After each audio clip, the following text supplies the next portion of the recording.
अस्सलाम वालेकुम बेटा। आज हम लोगों ने बेसिकली डिस्कस करना है अक्टूबर नवंबर 22 पेपर 1-3। और ये पेपर में मुझे एक दो सवाल ऐसे थे जो कि जेन्युइनली पसंद आए थे। तो आई एम श्योर मुझे अगर पसंद आए हैं तो आप लोगों को भी पसंद आए होंगे, आएंगे अभी देखते हुए। अच्छा, ये पेपर मैंने अभी तक पूरा बैठ के खुद से सॉल्व तो नहीं करा, अभी आप लोगों के साथ ही करूंगा सॉल्व। लेकिन यह है कि मैंने क्विक ओवरव्यू करा था जब बच्चों ने मुझसे पूछे थे अलग अलग इसके सवाल, तो एक दो सवाल मुझे इसकी जेन्युइनली पसंद भी आए थे। चले अब देखते हैं इस पेपर में हो क्या रहा है, क्या नहीं हो रहा है। और अब हम अपने आप को आज टाइम भी करने की करते हैं कि यार कितनी देर में ये पेपर हो रहा है। चलो भाई, सबसे पहली बात, solve the equation 8 sine square theta plus 6 cos theta plus 1 is equal to 0। बेटा हमें पता है यहां पे हम चाहें तो साइन स्क्वायर को 1 माइनस कॉस स्क्वायर लिख सकते हैं। तो मैंने क्या हरकत कर दी बेटा, 8 1 minus cos square theta plus 6 cos theta plus 1 equal to 0। 8 minus 8 cos square theta plus 6 cos theta plus 1 equal to 0। 8 cos square theta minus 6 cos theta, 8 plus 1 9 होता है, वहां जाके -9 हो गया। अब बेटा मैं अगर चाहूं तो मैं यहाँ पे डायरेक्टली अपना जो है क्वाड्रेटिक फॉर्मूला ही लगाना होगा, it's a disguise quadratic equation. अब मैं अगर यहाँ पे बेटा क्वाड्रेटिक फॉर्मूला लगाऊं तो ये क्या हो जाता है, -b plus minus under root B square minus 4ac upon 2a। अच्छा, आप लोग चाहें तो डायरेक्टली फिर बाद में कैलकुलेटर यूज करके ही इक्वेशन, मैं भी बेटा कैलकुलेटर ही डायरेक्टली यूज करता हूँ। टू पॉलिनोमियल टू है भाई, 8 माइनस 6 माइनस 9। तो यहाँ पे बेटा एक वैल्यू आई है 3/2 और एक वैल्यू आई है -3/4। तो आपको पता है बेटा कॉस थीटा की वैल्यू -1 और 1 के बीच में ही हो सकती है, सही है। और अब आप यहाँ पे क्या करेंगे बेटा, cos theta is equal to 3/2 को तो आपने सीधा सीधा एलिमिनेट कर देना है, ये तो एलिमिनेट हो गया। और क्या है बेटा, cos theta is equal to -3/4, पहले आपने निकाला अल्फा कॉस इनवर्स ऑफ 3/4। अब मैं देख लेता हूँ कैलकुलेटर का यहाँ पे मोड मैंने क्या रखना है, डिग्री रखना है, क्योंकि 0 से 180 डिग्री है ना। तो बेटा मैंने अपने कैलकुलेटर का मोड भी डिग्री में ही रखा और मैंने देखा शिफ्ट कॉस इनवर्स 0.75, तो बेटा ये आया 41.4। अच्छा, अब बात यह है कि कॉस नेगेटिव कहाँ कहाँ है। बेटा कॉस नेगेटिव होता है बेसिकली सेकंड क्वाड्रेंट में और थर्ड क्वाड्रेंट में। तो सेकंड क्वाड्रेंट में हमारे पास क्या आ रहा है, 180 माइनस 41.4,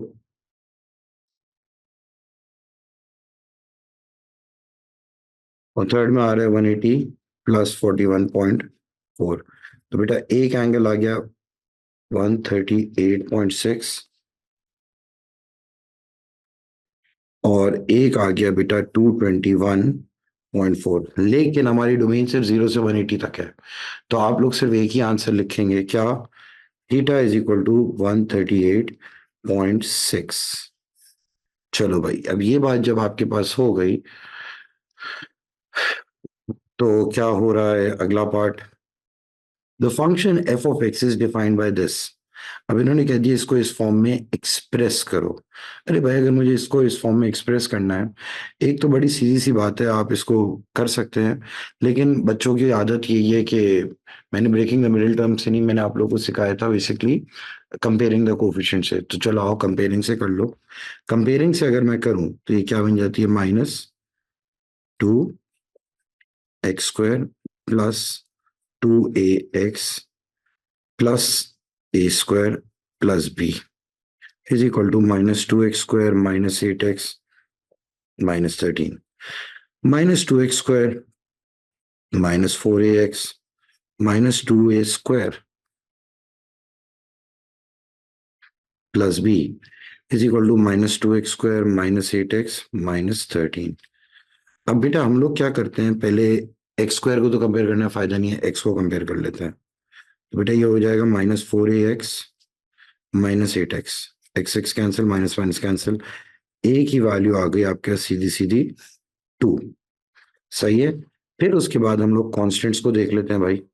कांस्टेंट में क्या लिखा हुआ है हमारे पास, -2a², ए की जगह 2 का square, plus B is equal to -13। तो बेटा ये क्या हो जाएगा, -8 plus B is equal to -13। बेटा बी आपके पास क्या आ गया, -13 प्लस 8 हो जाएगा तो -5 आ गया।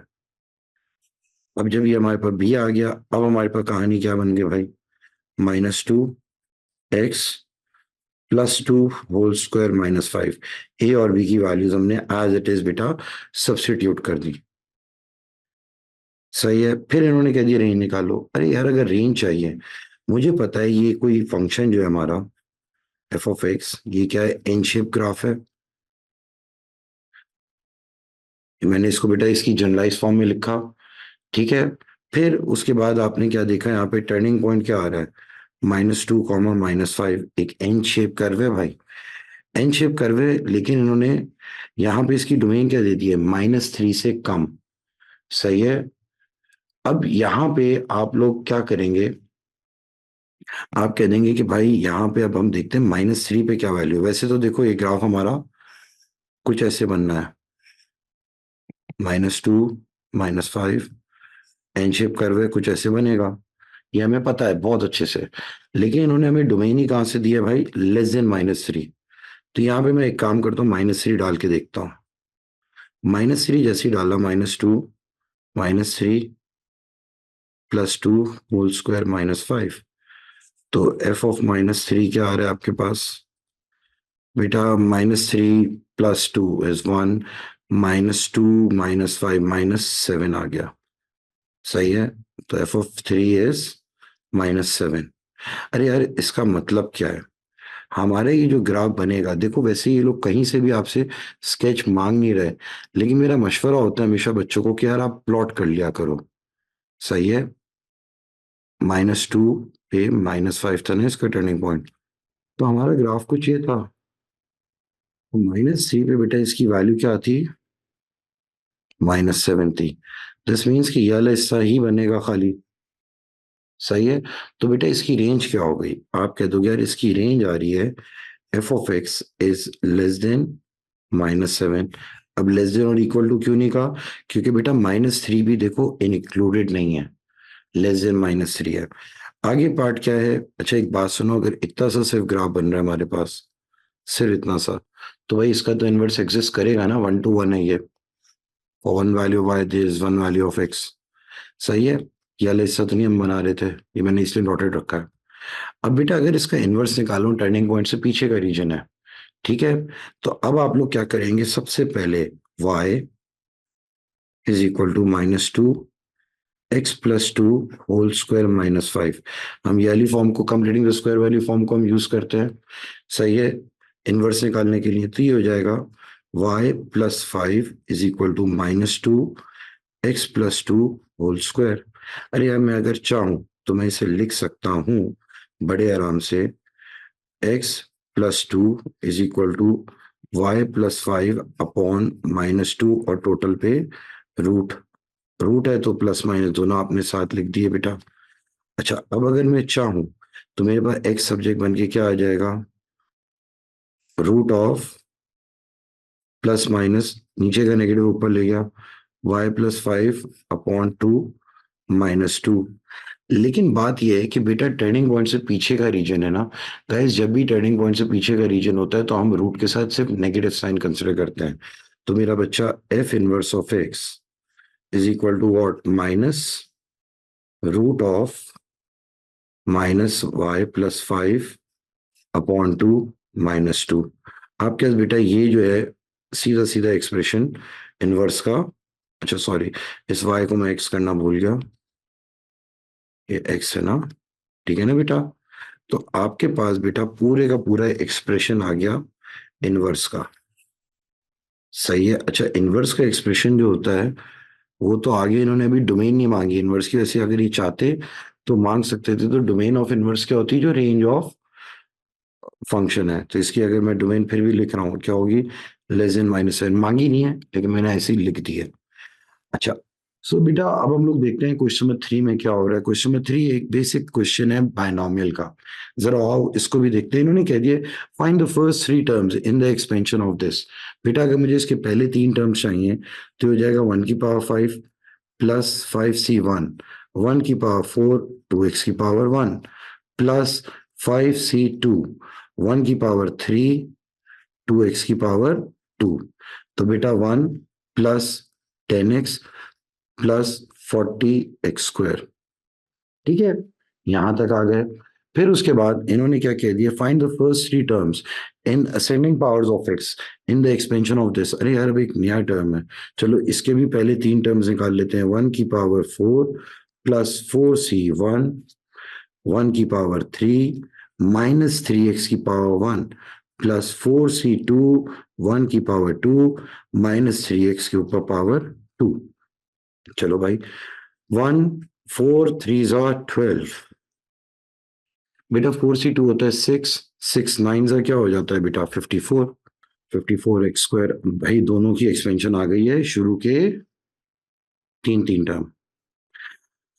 आगे क्या हो रहा है, hence find the coefficient of x² in the expansion. अरे यार दोनों आपस में मल्टीप्लाई हो रहे हैं, इनका चाहिए आपको कोफिशिएंट ऑफ x² ना, तो आप लोग डायरेक्टली इनकी एक्सपेंशन लिख लो x² तक की जो हुई है। तो हो गई 1 + 10x प्लस 40x²। और बेटा दूसरे वाले की क्या थी, 1 माइनस 12x प्लस 54x²। अब मैं देखूंगा यार x² कब कब आएगा। बेटा x² तब आएगा जब 1 इससे मल्टीप्लाई हो जाएगा। फिर बेटा जब 10x माइनस 12x से मल्टीप्लाई हो जाएगा। जब बेटा 40x² 1 से मल्टीप्लाई होगा। तो मेरा बच्चा ये क्या आ गया, 54x² minus 120x² plus 40x²। 54 plus 40 94, 94 minus 120 minus 26x²। तो बेटा कोफिशिएंट ऑफ x² क्या आ गया, -26। चलो भाई इस पेपर के इसके पता नहीं अभी 6 नंबर दे दिए फ्री फंड के। आगे चलते हैं। आपके पास एक और सवाल है। A large industrial water tank is such that when the depth of the water in the tank is x meters, the volume v meter cube of water is given by this। बेटा आपको volume का एक expression दे दिया है। Water is being pumped into at a constant rate of 3.6 metre cube per hour. यानी कि भाई v क्या है, 243 minus 1/3 9 minus x whole cube. And rate of change of volume क्या है, dv by dt is 3.6 meter cube per hour। Find the rate of increase of depth of water। यानी कि depth जो कि x से represent करी जा रही है, क्या मांग रहे हैं, dx by dt। बताओ रेट ऑफ इंक्रीज जब x की वैल्यू क्या है बेटा हमारे पास 4। Giving your answer in centimetre per minute. अब बेटा यहां पे तो जाके अब हमें थोड़ा सा परेशानी आएगी, क्योंकि आपके पास बेटा dv/dt है 3.6 मीटर क्यूब पर आवर। तो पहले एक काम करते हैं, मीटर क्यूब पर आवर पे को पहले कन्वर्ट कर लूं उसमें बेटा सेंटीमीटर पर सेकंड पर मिनट पे। बेटा मीटर क्यूब है ना, तो मैं इसको अगर चाहूं तो मैं इसको ये कह सकता हूं dv/dt। तो ये हो जाएगा बेटा 3.6 इंटू 100। बेटा 100 सेंटीमीटर होता है ना 1 मीटर में, डिवाइड बाय पर मिनट का है ना, तो बेटा 1 घंटे में कितने मिनट्स हैं, 60।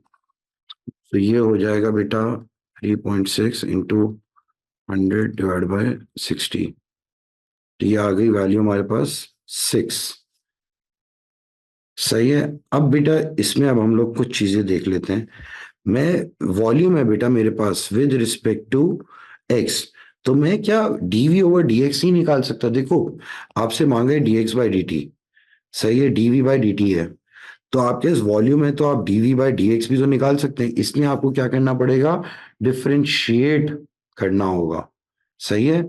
तो अब बेटा आपके पास ही क्या हो रहा है, चाहिए तो आगे सेंटीमीटर क्यूब पर मिनट। अब dv/dx क्या आ जाएगा, -1/3 पावर पीछे आके multiply 9 minus 6 raise to power 2 into -1। तो बेटा माइनस माइनस जन्नत में गया, ये दोनों भी जन्नत में गए। तो बेटा डीवी ओवर डी एक्स क्या आ जाएगा? 9 minus X raise to power 2। अब बेटा उस वक्त ये कह रहे हैं वॉल्यूम एक्स क्या है, यानी कि डेप्थ क्या है? 4 है। तो बेटा जब डेप्थ 4 है तो उस वक्त इसकी वैल्यू क्या आ रही है? 9 minus 4 whole square. 9 minus 4 is 5, 5 का स्क्वायर इज 25। अब मैं टेक्निकली एक बात कह रहा हूं, जरा सुनिएगा। dv over dx is 5, dv over dt is 6। हमसे मांगा है dx by dt। तो बेटा आप लोग सीधा सीधा लगाएंगे चेन रूल। अब अगर मुझे चाहिए dx by dt, मैं यहाँ पे लिखूंगा बेटा dx, मल्टीप्लाई का साइन करके यहाँ पे लिख दूंगा dt। कौन सा पैरामीटर नहीं यूज हुआ? dv नहीं यूज हुआ। तो यहाँ पे भी dv लगा दिया और यहाँ पे भी dv लगा दिया। dx by dv नहीं है, dv by dx है हमारे पास। सही है। dv by dx से तो मैं ऐसे रेसिप्रोकेट करके लिख सकता हूं 1/25। और dv by dt क्या है हमारा? 6 आया। तो बेटा 6 divide by 25 is basically 0.24। 0.24 metre per centimetre per minute. अब यहां तक आपके पास इज्जत से आंसर आ गया है।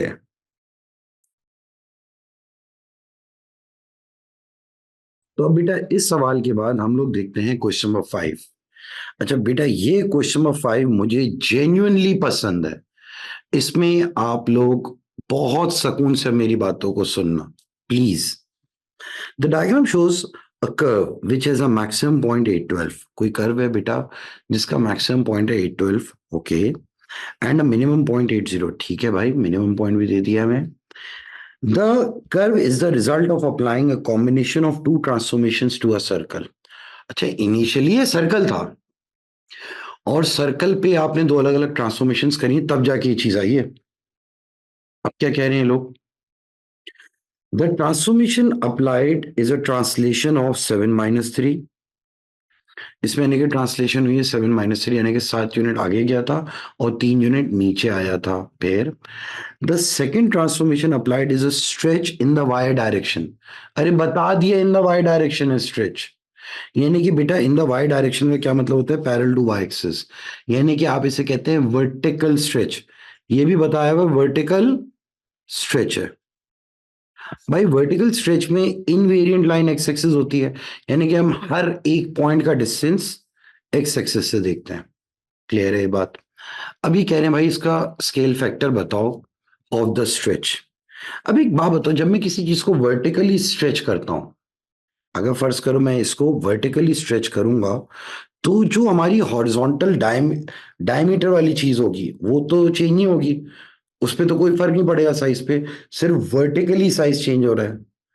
तो इसका क्या मतलब है कि इसके हिसाब से ये जो है हमारा, दिस इज आवर डायमीटर, ये हमारा डायमीटर होगा इनिशियली विदाउट स्ट्रेच भी, है ना बेटा? विदाउट स्ट्रेच भी यही डायमीटर होगा। This is not going to be the diameter of a circle, initial circle. Initial circle का तो डायमीटर ये होगा जो कि क्या है 6 से 4 यूनिट्स का। लेकिन यार डायमीटर होना चाहिए था 4 यूनिट का, लेकिन वर्टिकली अगर मैं देखूं तो कितना डायमीटर हो गया है? 12 यूनिट का। तो इसका क्या मतलब है कि भाई इनिशियली जो कि डायमीटर होना चाहिए था 4, वो अब हो गया है 12। तो कितना टाइम्स आपने स्ट्रेच करा है? हमने स्ट्रेच कितना टाइम्स करा है? 12 डिवाइड बाय 4। तो बेटा आपका जो स्केल फैक्टर होगा, vertical scale, vertical stretch scale factor, stretch factor क्या आ गया? 3। चलो भाई ये सवाल बच्चों को समझ आता है। फिर उसके बाद state the radius of the original circle. अरे यार जो ओरिजिनल सर्कल था उसका तो रेडियस यही होगा ना यार, ये डायमीटर यही होगा, तो रेडियस इतना सा हिस्सा होगा। तो रेडियस ओरिजिनल सर्कल का बेटा कितने यूनिट का हो गया? 8 से 10, 2 यूनिट का। तो रेडियस इसका ओरिजिनल 2 यूनिट्स का आ गया। ठीक है बेटा। अच्छा, फिर state the coordinates of the centre of the circle after translation has been completed but before the stretch is applied. अरे यार, अगर ये स्ट्रेच नहीं हुआ होता, नाउ लिसन, स्ट्रेच से पहले ये डायग्राम कैसा होगा? जो पॉइंट यहां था वो पॉइंट तो इनिशियली भी होगा भाई, मानते हैं बात? तो ये वाला पॉइंट तो वहीं पे रहेगा। अच्छा, अभी फिलहाल अगर मैं देखूं, सेंटर यहां पे आया हुआ है इस बड़े वाले का, कितने पे आया हुआ है बेटा? 6 यूनिट पे आया हुआ है। 6 यूनिट है इसकी लेंथ। इनिशियली क्या लेंथ होगी जो 6 यूनिट बन गई? डेफिनेटली 6/3 होगी, है ना बेटा? 2 यूनिट होगी इनिशियली, यानी कि इनिशियली ये यहां पे होगा भाई हमारे सर्कल का सेंटर, है कि नहीं बेटा? और जो ये वाली लेंथ है, हम ये हमारा जो 12 पे पहुंचा हुआ है, ये 12/3 होगा, और ये कहां पे होगा? 4 पे। तो इनिशियली जो हमारा सर्कल था, वो इनिशियली हमारा सर्कल बिफोर द स्ट्रेच ये था, बिफोर द स्ट्रेच हमारा ये सर्कल था। सही है? तो आपने क्या कह दिया कि भाई बिफोर द स्ट्रेच इसका सेंटर कहां पे था? 8 2 पे था। सेंटर कहां पे था बेटा? 8,2 पे। मैं चाहूं तो वैसे मैं इसकी वर्किंग शो भी कर सकता हूं यहाँ पे, कि भाई 6 पे है ना centre, that will be 6/3 which is 2, centre का एक्स कोऑर्डिनेट, क्योंकि बेटा स्केल फैक्टर 3 है ना हमारा, तो हमारा, और जो मैक्सिमम पॉइंट जो हमारा 12 था, मैक्सिमम पॉइंट का वाई कोऑर्डिनेट में अगर देखूं, वो क्या होगा? 12/3 विच इज 4। सही है? तो हम लोग फिलहाल तो भाई सेंटर की बात कर रहे हैं ना। Centre of the circle with before the stretch क्या हो जाएगा? 2 कॉमा, सॉरी, 8,2, 8,2। सही है? अच्छा, अब इसके बाद इन्होंने क्या कह दिया है? State the coordinates of the original circle. भाई ओरिजिनल सर्कल देखो, ये स्ट्रेच होने से पहले ट्रांसलेट भी हुआ है 7 और -3 पे। सही है बेटा? ये स्ट्रेच होने से पहले ट्रांसलेट हुआ 7 - 3, यानी कि जो हमारा सेंटर है ये पहले 7 यूनिट आगे आया है। तो मैं अगर 7 यूनिट पीछे जाऊं, 2, 2 4, 2 6, ये 7, इनिशियली वाला पॉइंट ये होगा। 7 यूनिट पीछे जाने का ये मतलब है। और भाई बेटा 3 यूनिट नीचे आया, यानी कि पहले ये 3 यूनिट ऊपर होगा, 2 और ये, यानी कि इनिशियली इसका सेंटर ये होगा 1,5। इनिशियली हमारा ये था सर्कल, 1,5 इसका सेंटर था। तो आपने यहाँ पे लिख दिया ओरिजिनल सर्कल के जो वो हैं कोऑर्डिनेट सेंटर के, वो होगा 1,5 सेंटर ऑफ ओरिजिनल सर्कल। सही है बेटा? ये सवाल हाँ बच्चों को थोड़ा सा टफ टाइम देता है, तो मैं इसलिए इसको मैंने आप लोग के आगे इतने आराम से तमीज से कर दिया। तो बेटा अब ये क्वेश्चन नंबर 6 भी जरा हम लोग देख लेते हैं कि इस क्वेश्चन नंबर 6 में हमारे साथ क्या हो रहा है। क्वेश्चन नंबर 6 में इन्होंने क्या कह दिया है? It is given that alpha is equal to cos inverse of 8/17। Exact value चाहिए साइन अल्फा की और टेन अल्फा की। अरे ये मैंने आप लोगों को बताया था, कॉस अल्फा किसके बराबर हो जाएगा? 8/17, विच मीन्स कि आपने एक बनाया राइट एंगल ट्राइंगल, जिसका अगर ये एंगल अल्फा है, एडजेसेंट अपॉन हाइपोटेन्यूज होता है। सही है? तो बेटा इसकी ऑपोजिट साइड क्या हो जाएगी? 17 का स्क्वायर -8 का स्क्वायर, टोटल √15। ये 15 आ गई बेटा। सही है? तो क्या मैं आप लोग के आगे ये नहीं कह सकता कि भाई साइन अल्फा इस बेसिस पे क्या हो गया है? 15/17। एंड बेटा टेन अल्फा यहाँ पे क्या हो गया 15/8। सही है बेटा। इन्होंने क्योंकि यहाँ पे कहा था without using trigonometric function on the calculator. 1/sin alpha क्या हो जाएगा? 1/15/17 प्लस 1/10 अल्फा 15/8। ठीक है बेटा, तो ये क्या हो जाएगा? 17/15 प्लस 8/15। बेटा ये क्या आ रहा है? 17 प्लस 8 हो गया 25 होता है, 35 होता है, 25। 25/15, तो बेटा ये आ जाएगा 5/3। ये क्या सवाल था? 5 नंबर दे दिए इसके। देख रहे हो बेटा, ट्रिग्नोमेट्रिक रेशियोज वाला गेम ये मैं याद है कहाँ पे कराता था आप लोगों को? ट्रिग्नोमेट्रिक फंक्शंस के ऐसे सवालात कराए थे। सही है। अब यहाँ पे क्या हो रहा है? एफ ऑफ एक्स है, Y is equal to F of X. F prime दे दिया है। ओ भाई, एफ प्राइम का क्या मतलब है कि इसे अगर मैं इंटीग्रेट करूंगा तो बेटा आपके पास एफ ऑफ एक्स आएगा। तो यहाँ पे हमें इंटीग्रेट करना पड़ेगा अगर एफ ऑफ एक्स चाहिए, लेकिन उन्होंने वो मांगा ही नहीं है। क्या बोला है? The tangent at a point on the curve where X is equal to A has gradient this. अब टेंजेंट है, टेंजेंट की बात हो रही है। जब एक्स कोऑर्डिनेट ए है उस वक्त ग्रेडियंट क्या है? तो भाई ये इसको आप ग्रेडियंट का एक्सप्रेशन भी तो कह सकते हो। फर्स्ट डेरिवेटिव से आपके पास ग्रेडियंट का एक्सप्रेशन आता है। तो इन्होंने क्या कह दिया है कि भाई F prime of A is -16/27।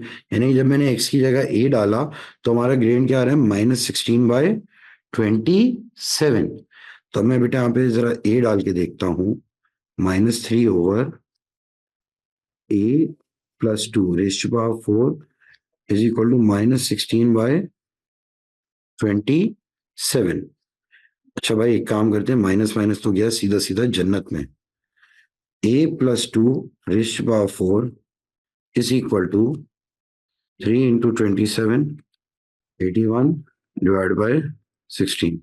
ये तो एज इट इज आ गया 81/16। अच्छा बेटा, यहाँ पे पावर क्या है? 4 है ना। जब भी पावर 4 होगी तो हम दोनों साइड पे फोर्थ रूट ले लेते हैं। अरे भाई, अगर मैंने दोनों साइड पे फोर्थ रूट लिया तो प्लस माइनस लिखते हैं हम लोग बेटा फोर्थ रूट पे। बेटा स्क्वायर रूट हो, फोर्थ रूट हो, या 6 रूट हो, 8 रूट हो, तो आप प्लस माइनस लिखते हैं। तो यहाँ पे आपके पास बेटा वैल्यूज क्या आ जाएंगी? a+2 81 का फोर्थ रूट होता है बेटा 3, 16 का फोर्थ रूट होता है 2। सही है। तो आ गया +-2। तो आपने क्या हरकत करी? a+2 इज इक्वल टू +3/2, और एक बार आपने क्या कर दी? a+2 is equal to -3/2। तो बेटा a की एक वैल्यू आ जाएगी -12, और बेटा a की एक वैल्यू आएगी -7/2। सही है, -3.5 है। तो बेटा a की दोनों वैल्यूज हमारे पास आ गई और 4 नंबर दे दिए। माशाल्लाह। अगला पार्ट क्या है? Find F of x given that the curve passes through the point this. भाई एफ प्राइम ऑफ एक्स क्या हमारे पास? -3/x+2⁴ एफ ऑफ एक्स मांगा है और किस पॉइंट से गुजर है भाई? -1, 5 से गुजर रहा है। ठीक है बेटा, अगर आपको फर्स्ट डेरिवेटिव से फंक्शन चाहिए तो आप इंटीग्रेट करते हैं with respect to X on both the sides. Integral लिया दोनों साइड पे, -4 तो बेटा एफ ऑफ एक्स आ जाएगा आपके पास यहाँ पे क्या? -3x+2⁻³ -3 × 1 + c। जन्नत जन्नत। तो बेटा एफ ऑफ एक्स क्या आ रहा है आपके पास? माइनस भी कट गया ना बेटा, 1/x+2 के ऊपर पावर 3 + c। पॉइंट क्या है? -1 और 5। यहाँ पे 5 रखा, -1+2/c। तो बेटा आपके c क्या आ जाएगा? ऑटोमेटिकली 4 आ जाएगा। c आ गया आपके पास 4। तो अब आपके पास बेटा एफ ऑफ एक्स क्या बन गया है? 1/x+2 का क्यूब +4। यहां तक आ गए। अब बेटा इसके बाद हमारे पास इसका कोई भी पार्ट नहीं है। सही है बेटा। तो अब बेटा हम लोग अगला सवाल देखते हैं, क्वेश्चन नंबर 8 है। अच्छा, ये सवाल मैं अभी देख रहा हूँ, इसमें देखते हैं कि क्या कहानी इन लोगों ने क्या पूछी है। कहानी जरा सुकून से हमें देखनी पड़ेगी इस सवाल की, क्योंकि बेटा ये मुझे लग रहा है ये सवाल थोड़ा इंटरेस्टिंग है। इस सवाल में इन्होंने क्या कह दिया है, दो आइडेंटिकल सर्कल्स है intersecting at A and B. Identical है ना, ये दोनों का रेडियस जो है बेटा वो है सेम है। फिर उसके बाद कह दिया intersecting at A and be with centres P and Q. अच्छा, एक सर्कल का सेंटर पी है, एक का क्यू है। ठीक है भाई। The radius of each circle is R. ये भी आर है भाई, ये भी आर है। ठीक है जी। अब इसके बाद the distance P Q is 5/3 R. अच्छा जी, 5/3 आर है ये पूरा। ओके, क्लियर है ये बात। Find the perimeter of the shaded region in terms of R. अब बेटा मेरे लिए थोड़े से कुछ मसले मसाइल हैं कि भाई perimeter of the shaded reason चाहिए इन टर्म्स ऑफ आर है ना। तो मैं अगर देखूं, ये आर्क लेंथ आ जाएगी, ये आर्क लेंथ आ जाएगी, यानी कि दोनों आर्क लेंथ सही हैं और दोनों सेम ही होंगी। लेकिन अब मेरे लिए एक सवाल ये है कि ये आर्क लेंथ मैं निकालूं किस तरह। ये एक सवाल है भाई हमारा, बड़ा जेन्युइन सा। अब ये आर है, ये भी आर है। ठीक है बेटा, यहां तक किसी भी बच्चे को कोई मसला नहीं है। अच्छा, अब बेटा हम लोग एक बात कह देते हैं कि अगर मेरे पास मैं इस एंगल की बात करूं, ये मैंने बनाया अगर, सही है, एंगल चाहिए ना बेटा मुझे। असल में मैं इस कोशिश में लगा हूं कि मेरे पास किसी तरह से ये एंगल आ जाए। सही है बेटा। तो अब ये कोशिश में कैसे कामयाब होऊंगा, मुझे भाई अगर ये लेंथ चाहिए, सही है, तो मुझे कुछ ना कुछ तो करना पड़ेगा। ये एंगल निकाल के भी मैं कर सकता हूँ। सही है बेटा।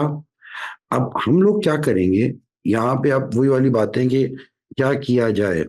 भाई ये लेंथ नहीं है, ये लेंथ आ रहा है, ये वाली लेंथ मुझे नहीं पता। सही है। अब तो यार ये बड़ा मसला है। पूरी लेंथ है हमारे पास बेटा 5/3 आर।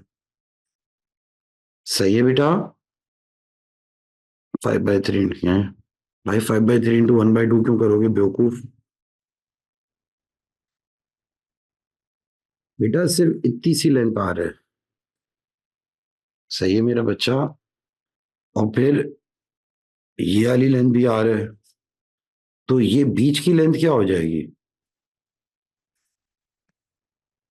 बेटा, ये बीच की लेंथ क्या चाहिए होगी, ये मैं आपसे पूछ रहा हूँ। ये बीच की लेंथ आप निकाल सकते हो। देखिए मेरा बच्चा, 5/6 कैसे होगा। बहन छोड़ दें, जहन पे जोर ना दें। भाई ये पूरा आर है, सही है। इसका बिल्कुल जो मिड पॉइंट होगा वो अगर मुझे चाहिए तो वो क्या आएगा बेटा। देखें, 5/3 -1 तो आते हैं 2/3। सही है बेटा। ये जो भी बच्चा है, बहन ये आर है और ये पूरी लेंथ 5/3 है। तो बेटा अकल से बात सोचें, ये वाली लेंथ क्या हो जाएगी, 2/3 आर हो जाएगी। सही है बेटा, क्लियर है ना। अच्छा, अब बेटा जब ये 2/3 हो गई, तो ये वाली लेंथ क्या हो गई हमारे पास, r/3 हो गई। सही है बेटा। तो क्या मैं आप लोग के आगे ये बात कह सकता हूं, थोड़ा सा आप लोगों को बेटा सोचना चाहिए। मैं एक काम करता हूँ, इनको वेरिएबल्स का नाम देता हूँ ताकि आप लोगों का दिमाग थोड़ा सा खुले। मैं देखो ये जानबूझ के मैंने कहा था कि ये वाला मैं सवाल आप लोगों से करवाना चाह रहा हूँ। px। अच्छा बेटा मैं बता रहा हूँ, रुके। बेटा पी वाई की लेंथ क्या है, आर है। बल्कि मैं यहाँ पे करके दिखाता हूँ। पी वाई की लेंथ क्या है? आर है, रेडियस है ना बेटा। बेटा पी क्यू की लेंथ क्या है? 5/3 आर है। तो बेटा अगर मुझे वाई क्यू चाहिए, वाई क्यू क्या होगा? 5/3 R minus R, which is 2/3 are.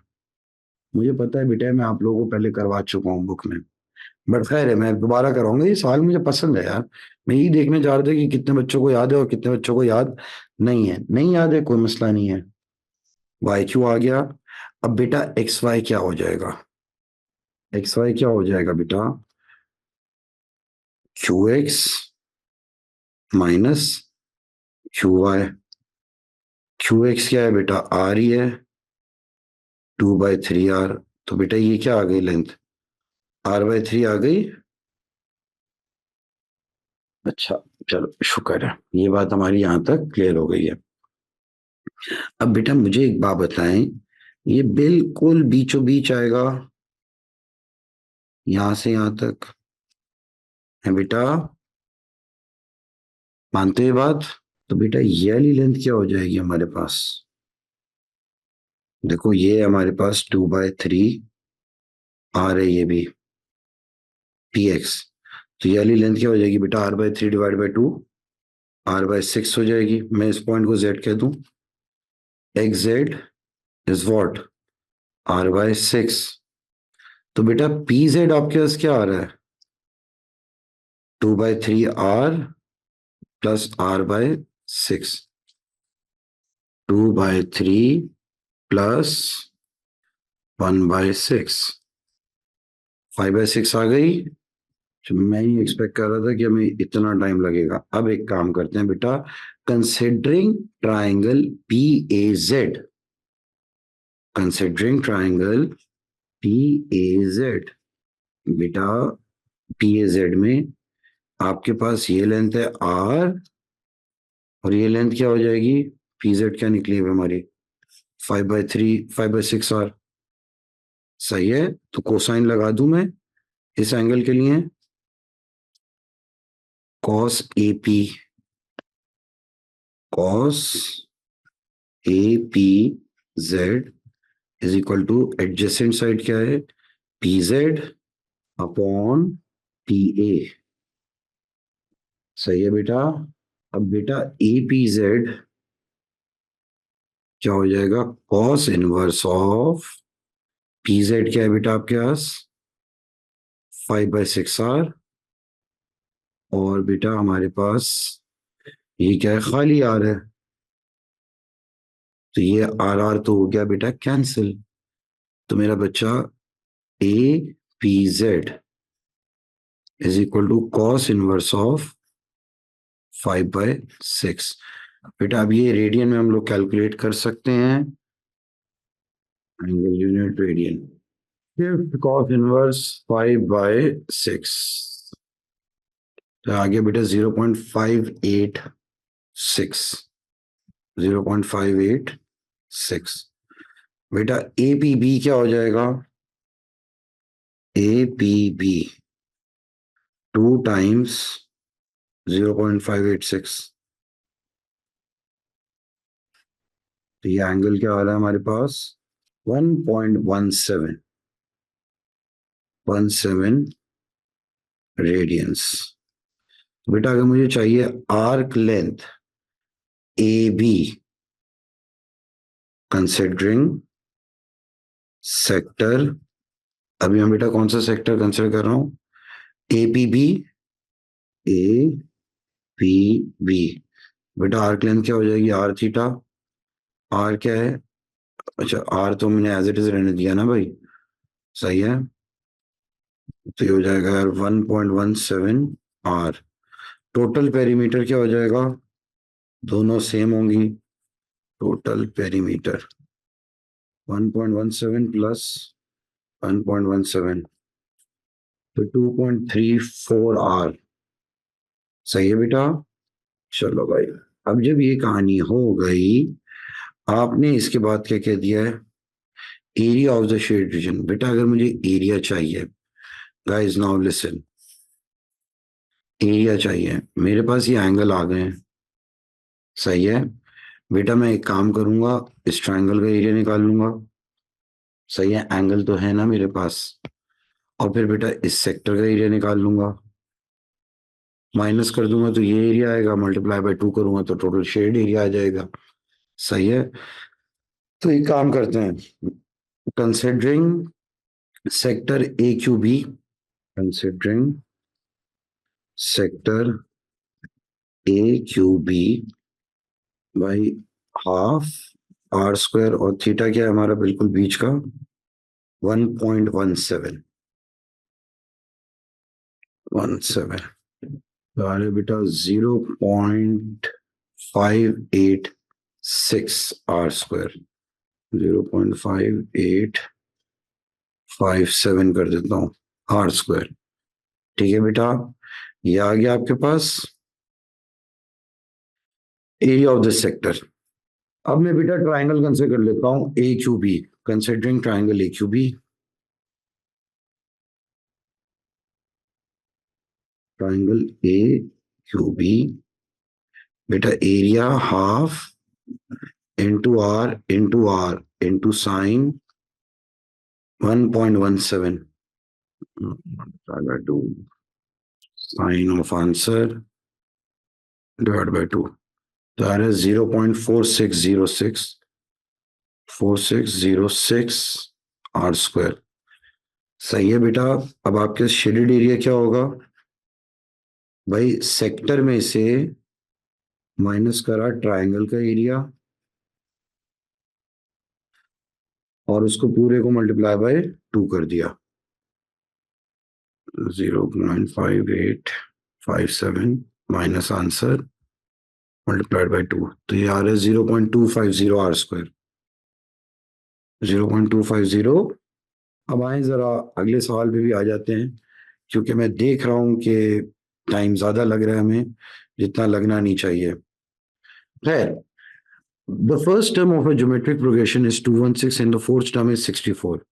भाई जीपी है, फर्स्ट टर्म है 216, फोर्थ टर्म क्या होता है ए आर क्यू, 64, टर्म कम हो रहा है इन टर्म्स ऑफ वैल्यू, तो ये कन्वर्जेंट सीरीज है। चलो अब देखते हैं, सम टू इन्फिनिटी मांग लिया है। अरे भाई पहले तो एक बात सुनो, आर क्यूब क्या हो जाएगा 64 अपॉन 216, 64 डिवाइड बाई 216, सही है। तो ये आता है आपके पास क्या, 8/27। तो बेटा आर क्या आ गया, 2/3 आ गया, आर आ गया। सम टू इन्फिनिटी क्या होता है, ए अपॉन 1 - आर, ए क्या है 216, 1 - 2/3, बेटा सम टू इन्फिनिटी क्या आ रहा है 216 मल्टीप्लाइड बाई 3, 648। चलो भाई सम टू इन्फिनिटी भी आ गया। अगला पार्ट क्या है, अच्छा, the second term of a geometric progression is equal to the second term of an arithmetic progression। यार ये वही वाली चीजें जो कंपेयर करते थे हम लोग।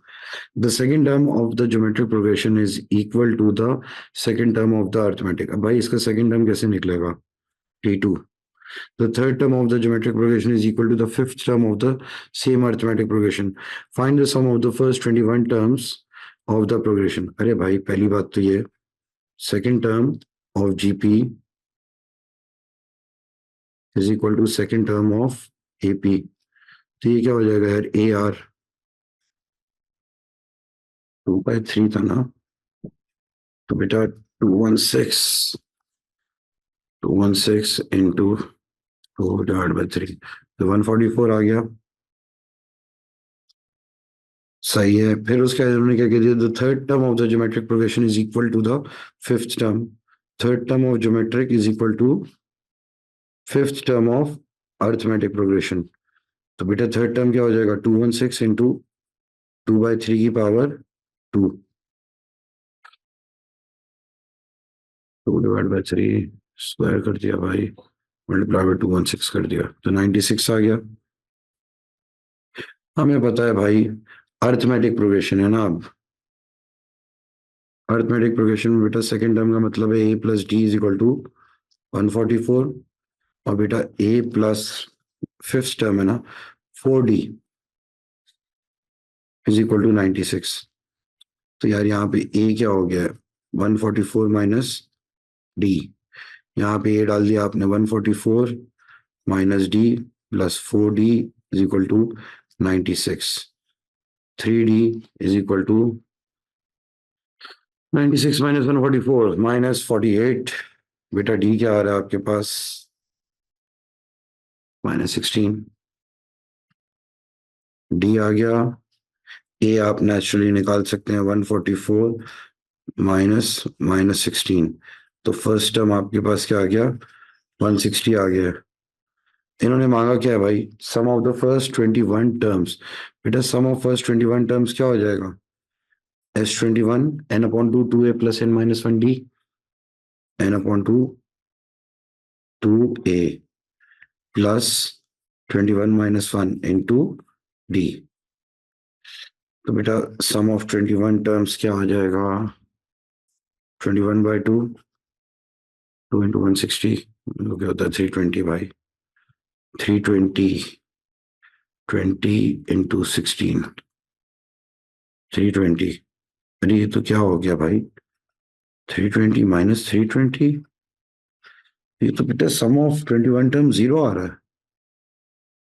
हो सकता है लेकिन आप सीधा सीधा लिख दो भाई sum of 21 terms is equal to 0। सही है बेटा, इत्तेफाक से ये आ रहा है। अब मुझे नहीं पता क्या है इसका आंसर, आप में से अगर कोई हो सके तो मार्किंग स्कीम देख लेना। वैसे मैंने कोई गलती नहीं करी तो मेरा आंसर बिल्कुल सही होगा, I am sure about that. अभी 2 सवाल और रहते हैं। खैर अब यहाँ पे देखते हैं हम लोग क्या हो रहा है। बेटा एक और सवाल है हमारे पास। आपके पास एक सर्कल है, एक कॉर्ड दे दिया है, सही है। आपसे कह दिया the diagram shows the circle this, भाई सर्कल का सेंटर 0 0 है, सही है। फिर उसके बाद इन्होंने स्ट्रेट लाइन दे दिया 2x-1, ठीक है भाई, intersecting at point A and B, ठीक है भाई। अभी क्या कह रहे हैं find the coordinates of A, A D is perpendicular. यार अगर कोऑर्डिनेट्स ऑफ ए चाहिए तो सिंपल साइमल्टेनियसली होगा y is equal to 2x-1। और बेटा ये क्या है X square plus Y square is equal to 2, X square plus 2x-1 whole square is equal to 2, X square plus 4x square minus 4x plus 1 minus 2 0, सही है। तो बेटा ये क्या हो जाएगा 5x square minus 4x minus 1 equal to 0, सही है बेटा। अब जब आपके यहाँ पे क्वाड्रेटिक इक्वेशन फॉर्म हो जाएगी, इनको साइमल्टेनियसली सॉल्व करने के बाद आप इस क्वाड्रेटिक एक्सप्रेशन को फिर क्वाड्रेटिक फॉर्मूला यूज करके सिंप्लीफाई कर सकते हैं बेटा बड़े आराम से। Minus B plus minus under root B square minus 4ac upon 2a।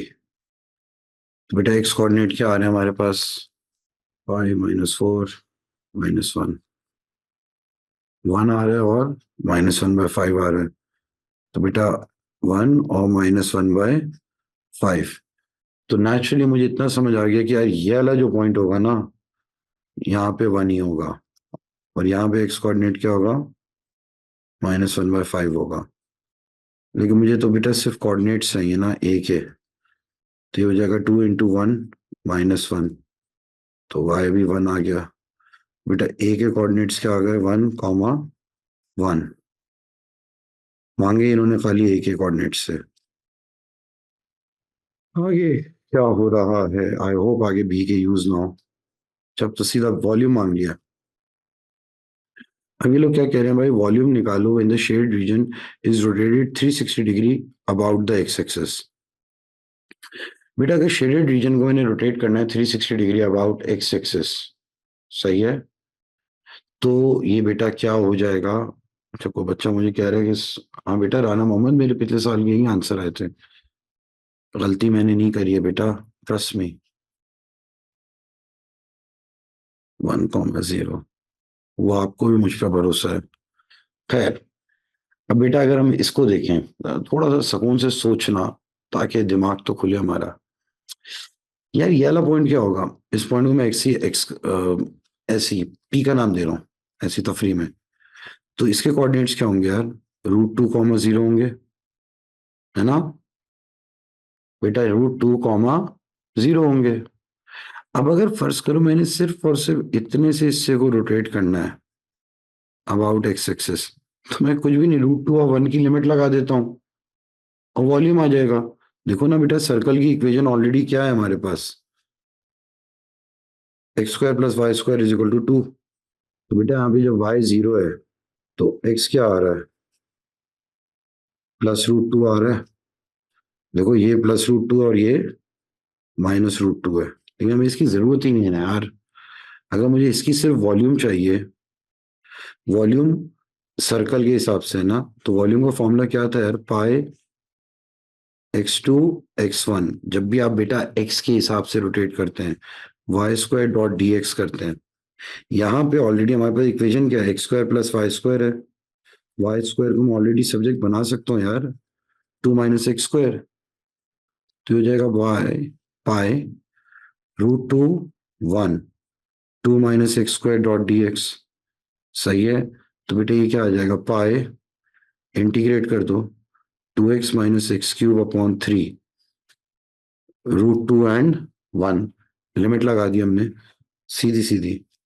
तो भाई ये वॉल्यूम क्या आ रही है? पाई 2√2 - √2³/3 -2 × 1 -1³/3।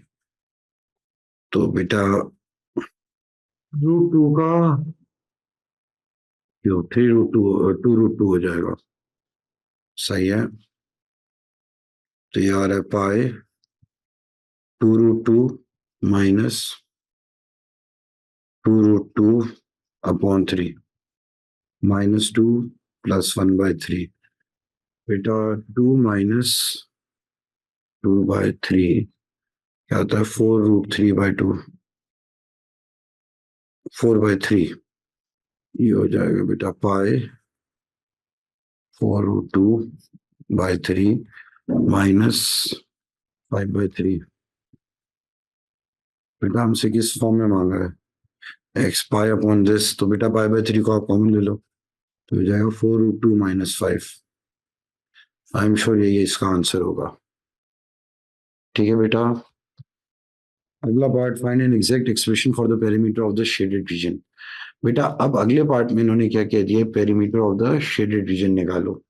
अब बेटा perimeter of the shaded reason में हमें पता है एक तो ये वाली चीज आएगी, सही है।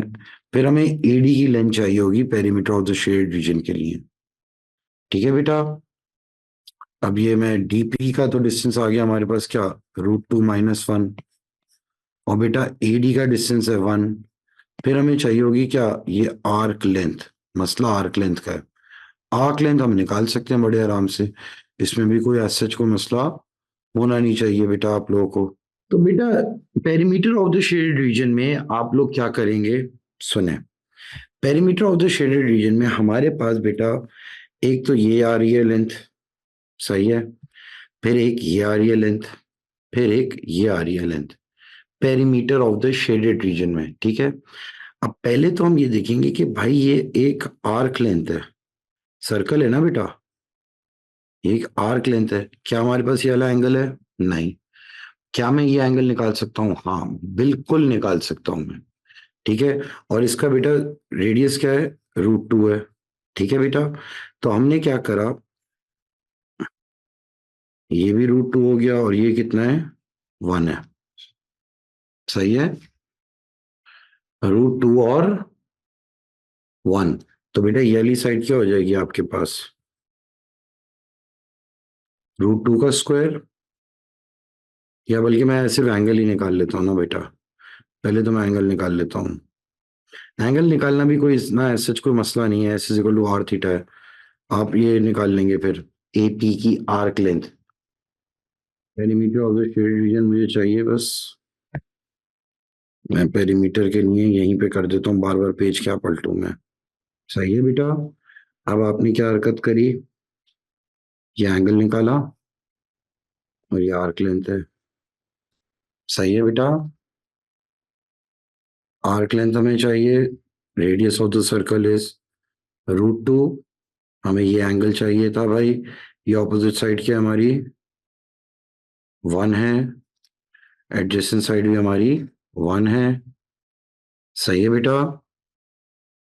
तो हमारा एंगल क्या हो गया, tan theta. Tan theta is equal to 1/1। थीटा क्या आ गया आपके पास, π/4। Tan inverse of 1 is π/4। ठीक है। फिर उसके बाद बेटा आर्क लेंथ आपके पास क्या हो जाएगी, S is equal to R theta, यानी कि आर क्या हमारे पास √2, थीटा क्या है π/4। सही है बेटा। पेरीमीटर के लिए, perimeter of the shaded reason की अगर मैं बात करूंगा तो ये क्या हो जाएगा बेटा, √2π/4 +1 +√2 - 1। सही है बेटा। ये देखो ना बेटा, ये हो जाएगा पूरा √2 है और ये 1 है, तो ये क्या हो गया हमारे पास, √2 - 1। ये वाली लेंथ 1 है। तो बेटा आपके सब पेरीमीटर क्या आ रहा है, √2π/4 1 - 1 +√2। सही है। एग्जैक्ट फॉर्म में इन्होंने मांगा है, एग्जैक्ट एक्सप्रेशन आ गया है। चलो भाई, यहां तक आप लोग आ गए। अब अगला पार्ट सवाल भी देख लेते हैं हम लोग, क्या है, the coordinates of the points A B C. Points दे दिए आपको, where given that A C and B C are equal in length. बेटा ए सी और बी सी आपके पास हैं equal in length. Find the value of the fraction of P. अब बेटा आपने यहाँ पे क्या करना होगा भाई, ए सी की लेंथ बराबर है बी सी की लेंथ के। ए सी की लेंथ क्या होगी, 5 - 2p whole square plus -2 - p whole square is equal to BC की length 10 - 2p square plus 3 - p का स्क्वायर। बेटा ये दोनों तो जन्नत में गए। सही है। ये क्या हो जाएगा, अब 25 - 2 5 10 × 2 20p plus 4p square plus 4 plus 4p plus p square is equal to 100 minus 40p plus 4p square plus 9 - 6p plus p square. अब बेटा 4p square cancel, p square और p स्क्वायर कैंसिल। अच्छा 25 + 4 is 29 - 16p is equal to 100 + 9 is 109 minus 46p। सही है बेटा। 46p minus 16p is equal to 109 minus 29। 46 minus 16 30 होता है भाई, 30p 109 minus 29 80। तो बेटा p क्या आ गया आपके पास, 8/3। अच्छा फिर उसके बाद it is now given instead that AC is perpendicular to BC and P is an integer। AC और BC बेटा आपस में perpendicular हैं तो gradient negative reciprocal होंगे। Find the value of P। M of AC निकाल लूँ मैं पहले। M of AC y2 minus y1 P minus -2 x2 minus x1 2P minus 5 तो ये क्या आ गया बेटा, p+2/2p-5। एम ऑफ ए सी आ गया। अब मैं निकालता हूँ M of B C. M of B C क्या होगा बेटा, p-3 अपॉन 2p-10। अच्छा, अब बेटा इन दोनों को इन्होंने कह दिया है परपेंडिकुलर है ना, तो आप लोग क्या करेंगे, M of B C into M of A C should be equal to -1। बेटा ये क्या हो गया, p+2/2p-5 into p-3 upon 2p-10 equal to -1।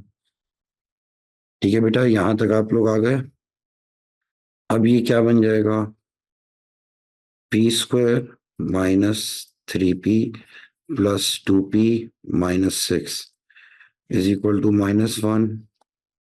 4p² -20p+10p+50। तो बेटा ये क्या आ रहा है, p²-p-6 -4p² -30 +30p-50।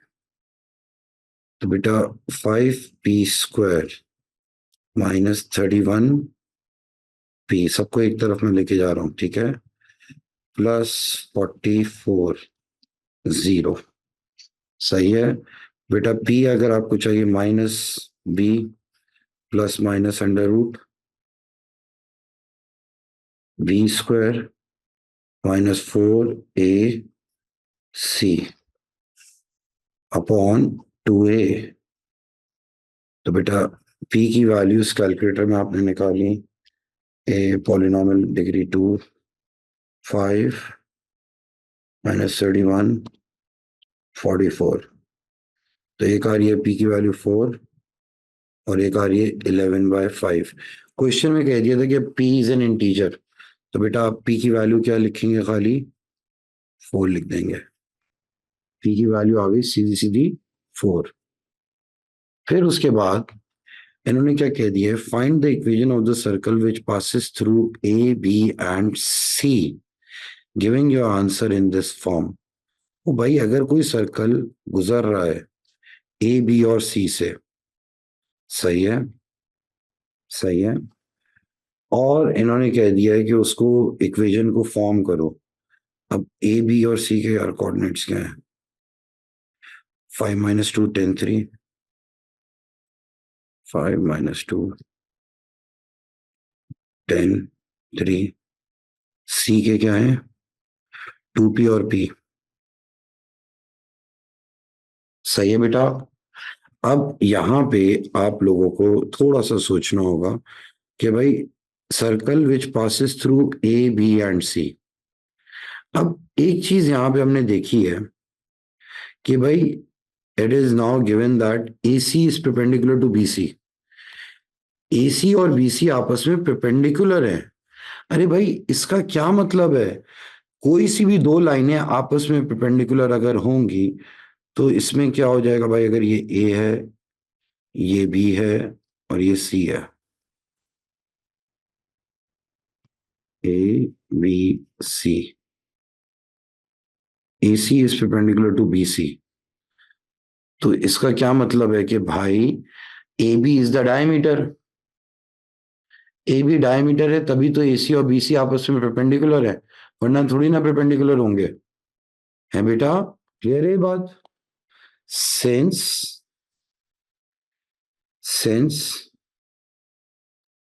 A C is perpendicular to BC. Therefore, AB is the diameter. Diameter है। ये चीज आपने कहां से आइडेंटिफाई करी, ये चीज देख के कि हाँ भाई ये परपेंडिकुलर है। तो बेटा मैंने क्या कह दिया, ए सी जो था हमारा 5 - 2 ए बी सी बेटा यहाँ कहीं है, कहीं पे भी हो सकता है, लेकिन एसी और बीसी परपेंडिकुलर ही तब होंगे कब, जब बेटा डायमीटर से आप दो लाइनें सबटेंड करते हो, तभी तो परपेंडिकुलर होती हैं। ये प्रॉपर्टी ऑफ सर्कल है। तो आप बेटा इसका पहले तो निकालोगे मिड पॉइंट। मिड पॉइंट कैसे निकलेगा इसका?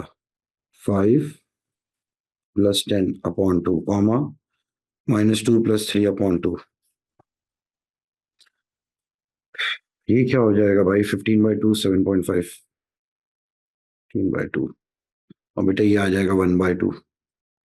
सेंटर आ गया। अब मुझे चाहिए रेडियस, तो पहले तो मुझे ए बी का डिस्टेंस चाहिए होगा।